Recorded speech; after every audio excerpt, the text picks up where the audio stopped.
Good morning and welcome to Peace Out, where we are all learning together to peace out, right? We're getting it. We're going to get it. We're getting it and it's coming together. So I have two things to say this morning. First off, the book of the week is the study guide of James. And I'm actually looking at doing another Bible study guide. I've done several devotionals, but I think I got one more devotional to do first before I write another study guide. But this is a study guide of James. It's great for just individual study. And it's good also if you want to do it like with a group. So it's available on Kindle.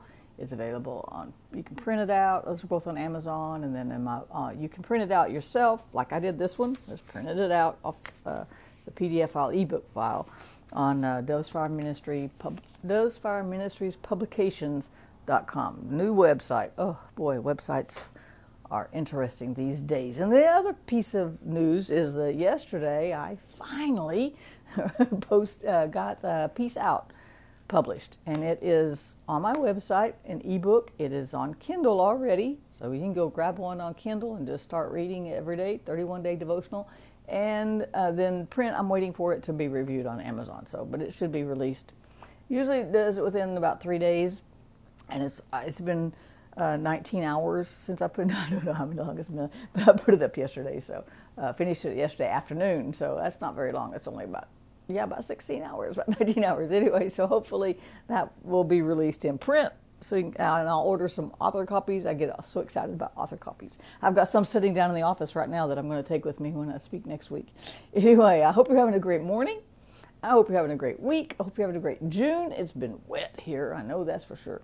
And I just hope that you are just in a good spot right now. But whether you're in a good spot or not right now, God's peace can still reign in your heart. And He's still walking with you. And I titled today's devotion, No Matter What, because I was reading in Thessalonians this morning. Paul finishes 2 Thessalonians with a greeting, and he says this in the last three verses 16 through 18. Yeah. May the Lord of peace Himself, that's a powerful statement right there, but may the Lord of peace Himself always give you His peace no matter what happens.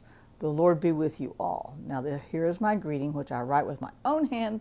Paul, I do this at the end of my letters to prove they are really from me, which made me do some extra thinking this morning. May the grace of our Lord Jesus Christ be with you all. So there was so much in this. I want to talk about verse 17 real quick, though, because he says he would write it he'd sign each letter. He didn't write the letters necessarily. He dictated them sometimes from what we maybe understand, right? But he would write his name at the end so they would know they were from him.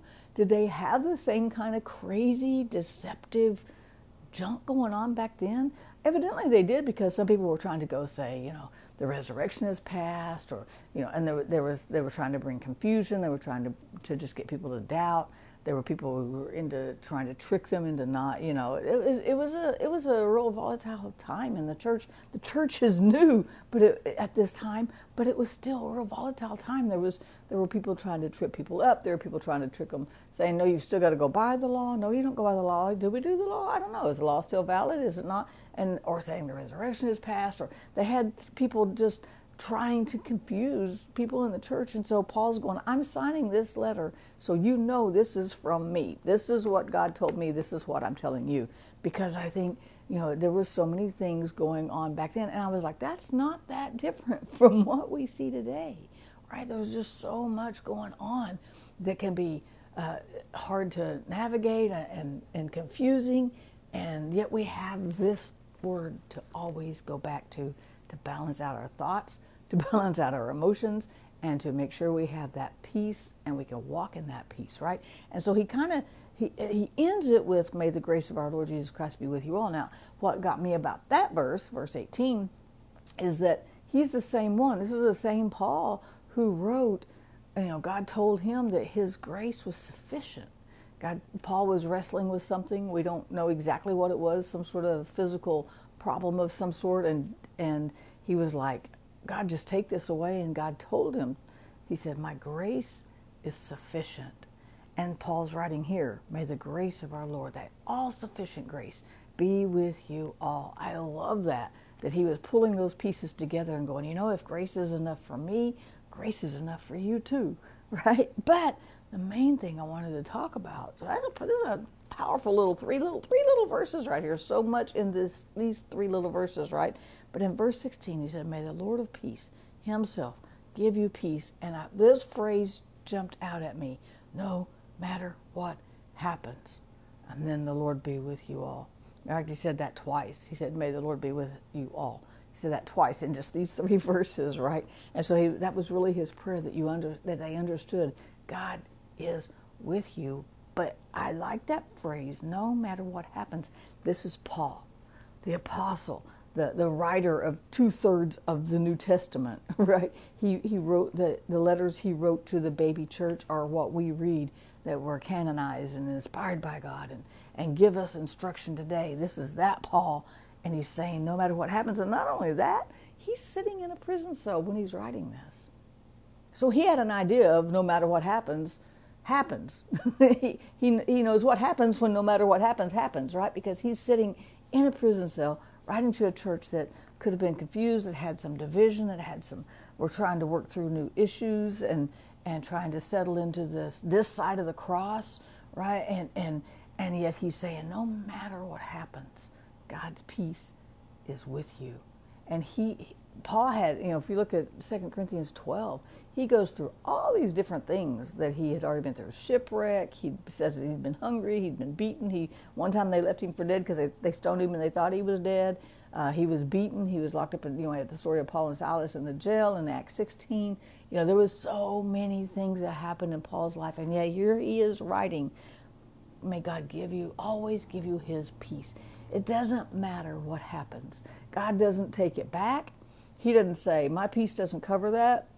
Like your insurance, I remember the first time I realized that insurance didn't really cover everything. It really was it's kind of useless in a lot of ways. You got to have it because the law tells you, but when you need it, it really goes, oh, well, I'm sorry, you didn't put that clause on your policy, or you didn't pay for the rental car, or you didn't pay for this, or there's this little glitch. So, they try to get out of stuff.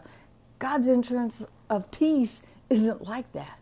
It's good for every situation, no matter how bad it seems like it is, no matter how good it seems like it is, no matter how bland it seems like it is, no matter what's going on in your life today, no matter what's going on in your mind today, and man, has mine been busy this morning, no matter what's going on in your heart today, no, there's nothing off the scale that God goes, I just don't have peace for that. I just don't have grace for that. His grace is always enough, and his peace is always good, no matter what happens. I love that about God, and I love that Paul wrote it because he knew what he was talking about, right? Because he had so many different things, and yet he's going, God's peace is still good. God's peace is still valid. God's peace is still covering you. God's peace is still with you. God doesn't take it back. It doesn't expire. He won't say it doesn't cover this. You didn't have that in your policy. Too bad. So sad. You're dead, right? But his peace is enough for whatever is on your plate today. Just let it rain today. Peace out. God's got you. He's got you covered with his grace and with his peace. Have a great day. I'll see you again tomorrow.